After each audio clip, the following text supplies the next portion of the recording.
Assalamualaikum warahmatullahi wabarakatuh. Kembali bergabung dengan mata pelajaran seni budaya.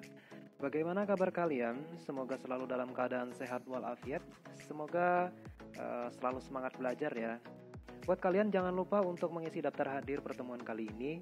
Kemudian Bapak ingatkan juga, mari berdoa sebelum memulai pelajaran hari ini. Berdoa, mulai. Berdoa selesai. Ketika kalian menonton video ini, Bapak berharap kalian akan menontonnya dari awal sampai dengan video ini berakhir, karena dengan menyaksikannya sampai dengan selesai, kalian tidak akan melewatkan penjelasan-penjelasan materi yang telah Bapak sampaikan di pertemuan kali ini.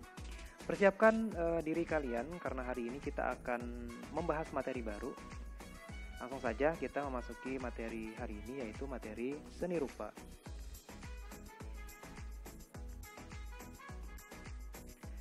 Nah, seperti biasanya, sebelum kita memasuki sebuah materi baru, kita akan mengetahui terlebih dahulu definisinya apa. Ya. Nah, seperti biasa, yang pertama definisinya kita akan mendefinisikan secara umum. Secara umum, seni rupa itu didefinisikan sebagai cabang seni yang diungkapkan dan diciptakan melalui media rupa atau visual, yang tentunya dapat dilihat oleh mata dan biasanya dapat pula dirasakan melalui rabaan. Nah, kemudian definisi yang kedua menurut Kamus Besar Bahasa Indonesia. Seni rupa merupakan dia merujuk kepada seni pahat ataupun seni lukis. Sedangkan yang ketiga itu menurut Pekerti dan kawan-kawan, ini dalam bukunya tahun 2008 sampai di halaman 8 ya. Nah, menurut Pekerti dan kawan-kawan, seni itu merupakan kegiatan manusia dalam mengekspresikan pengalaman hidup dan kesadaran artistiknya yang melibatkan kemampuan intuisi, kepekaan indera dan rasa, kemampuan intelektual, kreativitas, serta keterampilan teknik untuk menciptakan karya yang memiliki fungsi personal atau sosial dengan menggunakan berbagai media. Nah, itu tadi menurut Pekerti dan kawan-kawan. Kemudian kita memasuki materi yang selanjutnya, yaitu jenis seni rupa. Oke. Ketika kita membahas jenis-jenis seni rupa, tentu ada aspek yang membatasinya. Yang pertama yaitu seni rupa itu tergolong ke dalam karakteristik media, misalnya seperti alat, teknik, dan bahan, dan orientasi pembuatnya. Di sini ada beberapa contohnya seperti seni lukis, seni grafis, seni patung, seni kriya, dan seni desain.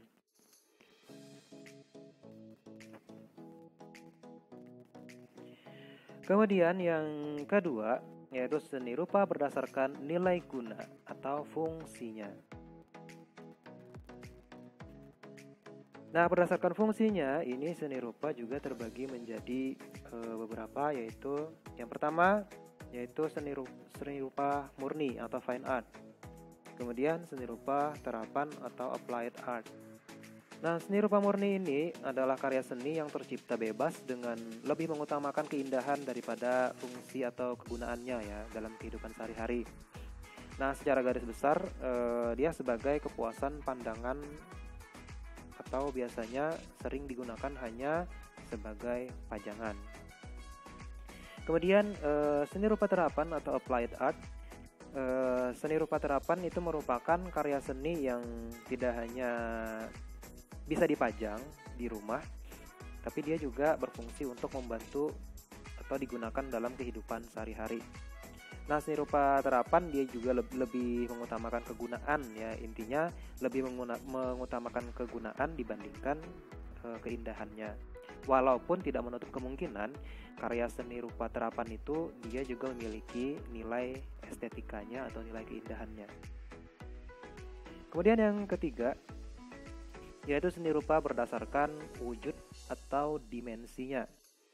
Nah, di sini juga terbagi menjadi dua macam, yaitu seni rupa 2 dimensi dan seni rupa 3 dimensi. Mungkin kalian juga sudah pernah tahu artinya ya, tapi kali ini kita ulas kembali. Seni rupa dua dimensi itu adalah karya seni rupa yang hanya memiliki dua ukuran atau sisi. Simpelnya seperti ini, karya ini hanya memiliki panjang dan lebar saja. Contohnya misalnya seperti lukisan atau seni grafis, ilustrasi, kaligrafi dalam bentuk lukisan atau gambar dan lain-lain. Intinya dia digambarkan pada permukaan datar. Kemudian seni rupa tiga dimensi yaitu seni rupa seni rupa yang memiliki tiga ukuran atau sisi, atau dia memiliki ruang ketiga yaitu berupa kedalaman. Tentunya dia memiliki ukuran panjang, lebar, dan tinggi. Apa saja sih contohnya karya seni rupa tiga dimensi itu? Nah, contohnya yaitu seni patung, seni instalasi, seni arsitektur atau seni bangunan ya, seni kriya dan seni lingkungan. Next, kita ke unsur-unsur seni rupa. Di sini ada beberapa unsur, akan kita jelaskan 8 poinnya. Yang pertama yaitu titik. Nah, titik ini merupakan sebuah unsur terkecil dari sebuah karya seni rupa. Titik itu digunakan untuk menciptakan unsur dengan cara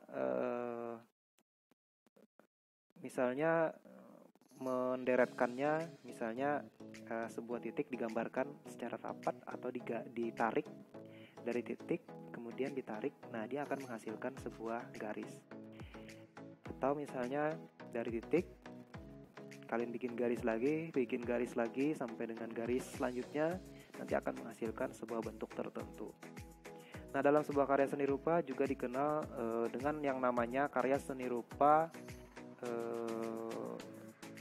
alirannya pointillis. Jadi diambil dari namanya pointillis ya. Jadi dia menggambarkan dengan unsur utamanya yaitu titik. Jadi setiap bagian daripada gambarnya itu merupakan titik. Jadi ketebalan atau kerapatan titik tadi akan menghasilkan gelap terang dalam sebuah gambar tersebut. Kemudian yang kedua yaitu garis.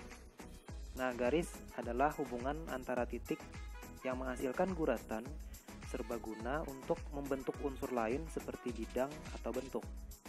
Garis juga dapat menjadi pengisi gelap terang dengan cara mengarsirkannya. Nah, beda halnya dengan titik tadi. Bila garis, cara menghasilkan gelap terangnya yaitu menebalkan atau merapatkan garis-garis yang dihasilkan dari unsur garis ini. Sedangkan titik tadi merapatkan unsur titik sehingga terjadi unsur gelap dalam sebuah gambar. Ketika titik tadi renggang atau garis itu renggang, maka akan menghasilkan unsur terang dalam sebuah gambar seperti itu. Kemudian yang ketiga yaitu bidang. Bidang merupakan garis yang ujungnya saling bertemu dan membuat area tertutup. Contoh seperti misalnya lingkaran. Nah, dalam lingkaran tentu tidak ada garis yang terputus kan ya. Atau misalnya segitiga. Tidak ada garis yang terputus. Jadi garis-garis tersebut tersambung sehingga bisa disebut dengan segitiga. Atau misalnya persegi. Juga dihasilkan dari garis-garis yang ujung daripada setiap garis itu saling bertemu. Kemudian yang keempat yaitu bentuk. Bentuk ini merupakan bidang yang memiliki volume atau 3 dimensi. Tapi volume tersebut hanya semu atau tidak nyata ya. Jadi dalam sebuah karya seni 2 dimensi, bentuk ini atau volume itu dia hanya seperti hayalan atau semu, tidak nyata. Contoh misalnya ketika bentuk ini harusnya ada, tapi ketika dalam gambar itu dia hanya berupa benda-benda datar atau hanya gambaran saja, tetapi tidak sama dengan karya seni 3 dimensi. 3 dimensi tentu bentuk tersebut itu adalah bentuk yang benar-benar nyata atau benar-benar ada. Kemudian yang kelima, ruang adalah area yang terbentuk ketika kita memutuskan untuk menggunakan suatu media dalam berkarya. Nah, ruang dalam karya 2 dimensi itu juga bersifat semu. Sama halnya dengan bentuk tadi, ruang dalam karya seni 2 dimensi itu juga semu. Jadi misalnya kalian melihat sebuah lukisan, misalnya menggambarkan sebuah ruang kelas atau sebuah kamar tidur, dia dalam gambar tersebut memang terlihat seperti ruangan. Nah, ruangan yang seperti itulah yang disebut dengan ruang semu, karena secara fisiknya kita tidak bisa merasakan panjangnya, lebarnya maupun tinggi daripada ruangan tersebut, karena dia hanya berupa gambar yang tentunya digambarkan pada bidang datar tersebut. Beda halnya dengan ruang nyata, itu ruangnya memang benar-benar nyata atau ada, seperti itu. Kemudian yang keenam yaitu tekstur. Tekstur adalah bagaimana suatu permukaan terasa ketika kita merabanya. Nah, namun pada karya seni rupa 2 dimensi, tekstur tersebut lagi-lagi itu semu. Jadi dia hanya sebatas kesan. Jadi ketika kalian misalnya melihat gambar batu tersebut terkesan kasar misalnya. Jadi tidak terasa kasar sesungguhnya. Beda halnya dengan batu sesungguhnya, ketika kalian meraba maka batu tersebut akan kasar. Tapi ketika kalian melihat gambar batu, maka kasar pada gambar tersebut hanya berupa kesan. Gitu ya. Tekstur pada karya 2 dimensi itu harus tetap mampu hadir ya, supaya ketika orang melihat teksturnya benar-benar terasa, benar-benar ada. Jadi dalam sebuah karya dimensi pun ketika kalian menggambarkan tekstur kasar ataupun halus, orang yang melihat juga harus dibawa ke dalam gambar tersebut supaya kesan kasar ataupun halus permukaan benda yang kalian gambar itu benar-benar terasa dalam gambar tersebut. Kemudian yang ketujuh yaitu gelap terang. Gelap terang adalah rekaan perbedaan intensitas cahaya yang mengenai permukaan benda. Misalnya ketika kalian melukis, nanti akan ada gelap atau terang. Misalnya saja ada sebuah batu yang dikenai cahaya matahari. Tentu nanti ada bagian yang terang, maka ada juga bagian yang gelap. Nah, seperti itu juga ketika menggambarkan, tidak melulu batu tanpa ada gelap maupun terangnya, sehingga unsur gelap terang tadi itu akan menghidupkan daripada karya atau gambar yang kita buat tadi. Kemudian yang terakhir itu adalah warna. Warna adalah unsur rupa yang biasanya selalu menarik orang ya. Menurut teori warna Brewster, semua warna yang ada itu berasal dari 3 warna pokok. Mungkin kalian semua sudah tahu apa saja warna pokok atau warna primer itu. Warna primer itu yaitu yang pertama yaitu merah, kemudian kuning, dan biru. Oke, kita lanjut lagi ke materi selanjutnya yaitu prinsip seni rupa. Prinsip seni rupa yang pertama yaitu keseimbangan.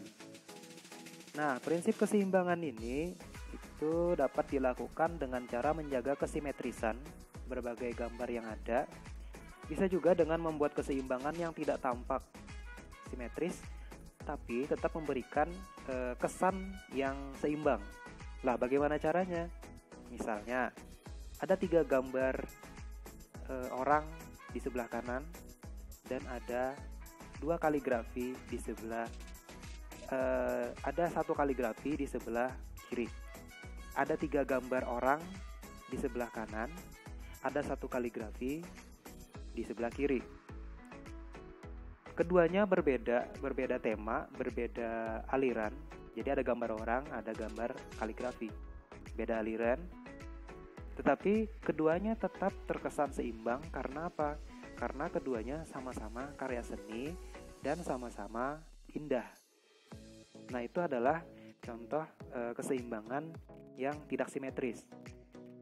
Keseimbangan yang simetris itu contohnya misalnya ada 2 gambar pohon di sebelah kanan, ada 2 gambar pohon di sebelah kiri.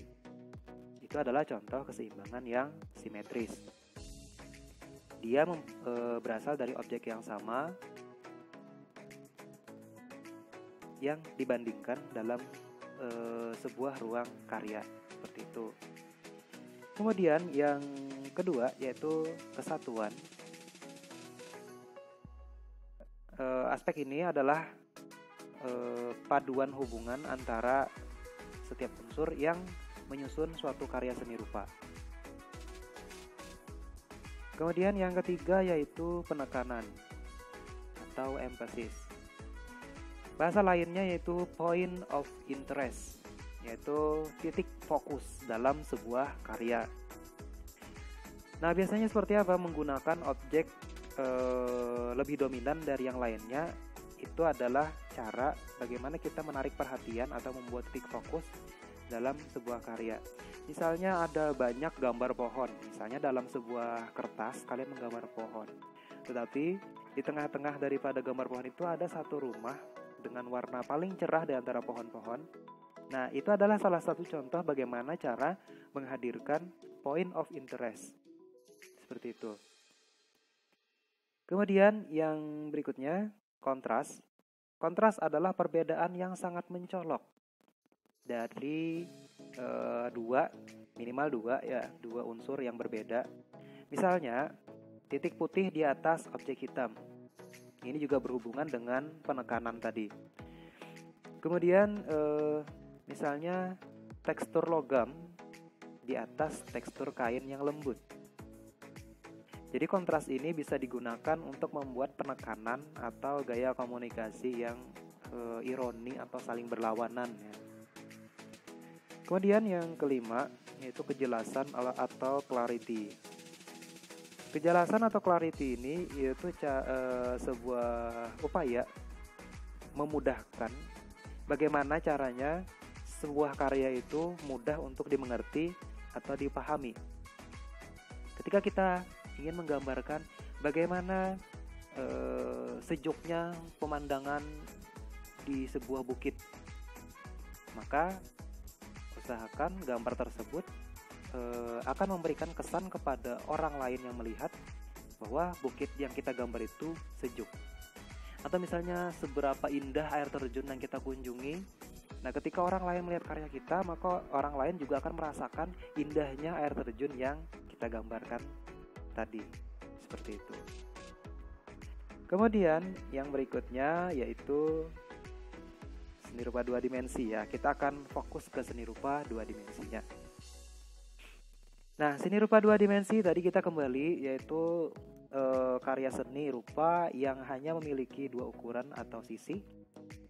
Simpelnya atau sederhananya, karya ini hanya memiliki panjang dan lebar saja. Dia hanya punya ukuran panjang dan lebar. Atau bisa juga dia karya seni rupa 2 dimensi ini kebanyakan adalah karya seni yang berupa bidang datar ya. Dia tidak memiliki ruang. Oke, kita akan bahas tentang seni rupa 2 dimensi ini. Yang pertama, lukisan. Karya seni rupa yang dilukis itu menggunakan kuas. Jadi misalnya kita pengen melukis sebuah pohon atau menggambar buah apel atau melukiskan sebuah buah apel, maka kita akan menggunakan kuas dengan menggunakan cat ya, ada berbagai macam cat dan menggambarkannya atau melukiskannya di atas kanvas. Itu pada umumnya. Tapi bisa juga kalian misalnya melukiskan dengan media-media lain, misalnya pada triplek atau misalnya pada peralatan rumah tangga, misalnya pada tampah dan sebagainya. Kemudian seni grafis yang kedua yaitu seni rupa yang dibuat melalui cetakan. Contohnya misalnya seperti sablon. Jadi dia bikin cetakan dulu, kemudian melalui cetakan tadi akan dilewati cat, kemudian akan menghasilkan gambar atau grafis sesuai dengan cetakan yang sudah dibuat. Seperti itu.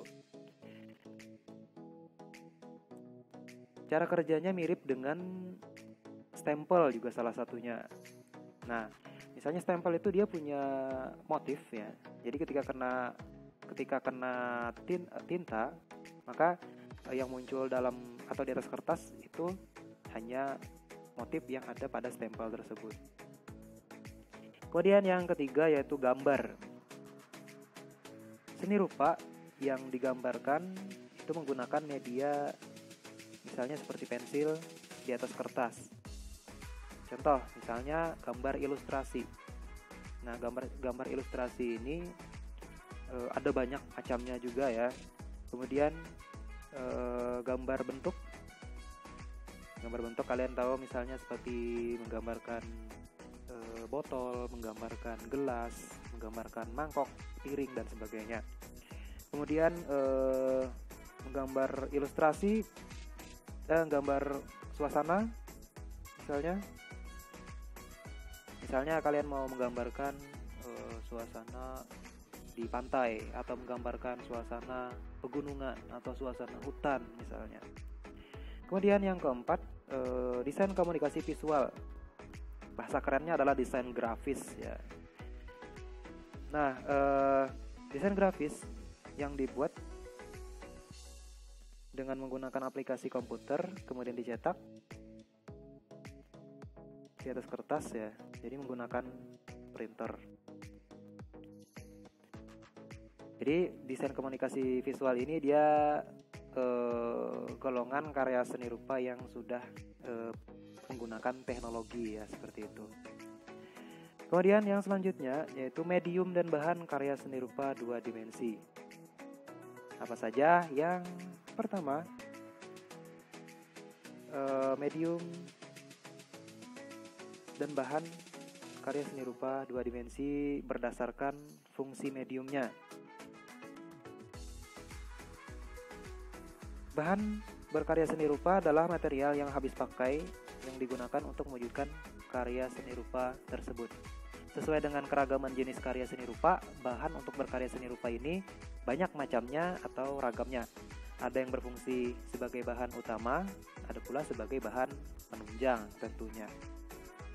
Kemudian yang kedua yaitu berdasarkan sumber bahan dan proses pengolahannya. Bahan untuk berkarya seni rupa 2 dimensi juga dapat dikategorikan menjadi bahan alami dan bahan sintetis. Nah, bahan baku alami itu adalah material yang bahan dasarnya berasal dari alam dan diolah tanpa proses kimiawi. Sedangkan bahan sintetis itu adalah bahan-bahan alam yang kemudian diolah di industri atau di pabrik, kemudian diolah menjadi bahan baru sehingga dia memiliki sifat yang baru dan karakter yang khusus untuk digunakan ke dalam sebuah karya seni rupa tertentu. Kemudian yang ketiga yaitu berdasarkan sifat materialnya. Nah, sifat materialnya ini ada banyak ya, jadi ada beberapa, misalnya bahan lunak, bahan keras, bahan cair, padat, dan sebagainya. Misalnya karya seni rupa berbahan lunak apa saja? Misalnya ada tanah liat, ada clay, kalian tahu clay, sejenis kayak adonan. Nah itu. Kemudian berbahan keras seperti kayu, batu, dan sebagainya. Berbahan cair tentunya campuran dari air dan sebagainya ya. Misalnya menggunakan cat air ya, campuran-campuran air dan sebagainya. Kemudian yang selanjutnya yaitu alat berkarya seni rupa 2 dimensi. Nah, alat berkarya seni rupa sangat banyak jenis dan ragamnya. Ketika berkarya seni rupa 2 dimensi, dikenal kategori alat utama. Alat untuk menggambar, membentuk, dan mewarnai. Dan alat mencetak atau melipat gandakan. Alat-alat tersebut bersifat penunjang untuk mempermudah proses pembuatan karya. Kemajuan teknologi saat ini juga berpengaruh ya untuk membuat karya seni rupa, dan sekarang itu sudah dibantu dengan komputerisasi ya.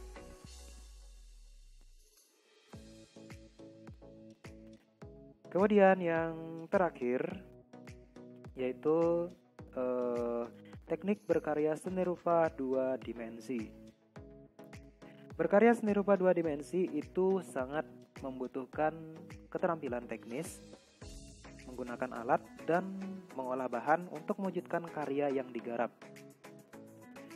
Beberapa teknik karya seni rupa juga dapat sangat spesifik terhadap suatu bidang saja. Misalnya cara membatik. Cara menggunakan canting dalam membatik itu hanya bisa digunakan untuk membatik. Maka dari itu dia disebut teknik itu spesifik. Tidak halnya dengan menggambar. Menggambar bisa dilakukan untuk semua bidang atau cabang seni rupa yang lain. Nah, sedangkan misalnya seperti membatik itu hanya digunakan ya untuk membatik, tidak bisa diterapkan kepada cara yang lain seperti itu.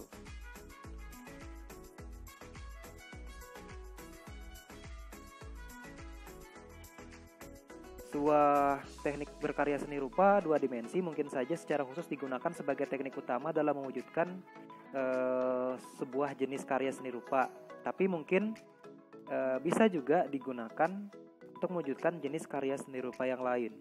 Misalnya karya seni rupa itu harus seperti Bapak bilang tadi, misalnya dia di garis. Nah, ada banyak cabang seni. Misalnya kalau membuat motif batik itu harus digaris dulu, dibuat garisnya dulu sebelum kita melakukan proses pencantingan. Atau misalnya ketika kita ingin membuat gambaran, maka kita akan membuat pola garis dulu. Atau misalnya ketika kita ingin membuat karikatur, maka kita akan menggunakan garis juga. Nah, jadi dalam sebuah karya seni rupa itu ada teknik yang hanya bisa digunakan dalam sebuah cabang karya seni rupa. Ada juga teknik-teknik yang dapat digunakan di berbagai macam cabang karya seni rupa. Seperti itu.